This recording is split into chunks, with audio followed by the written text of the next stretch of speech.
I've mentioned the concept of Monte Carlo events. So what is Monte Carlo? So it has a casino, and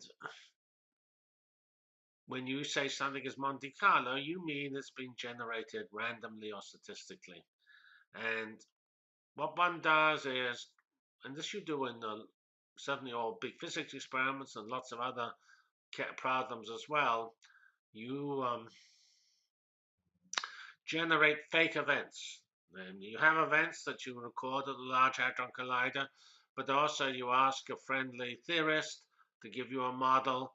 That model produces events, maybe they're Higgs events or maybe they're background events involving these Z particles. And then you take those events and then you generate from them the particles that those events have. You take those particles, you track them through the magnetic field of the apparatus, you track them through the hardware of the apparatus, the chambers and the calorimeters.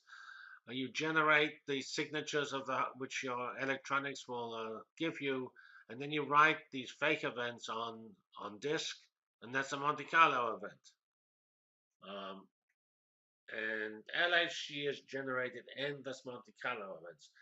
At least in some physics cases, I'm not certain this is true here, because in some physics cases you use these Monte Carlo events to do very detailed estimates of efficiencies.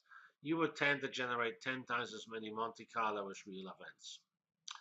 And so Monte Carlo events are very important. Actually, they were critical to making the software work, because whereas the Large Hadron Collider has only been switched on for a little time, people have been running Monte Carlo events through the software for 10 to 15 years.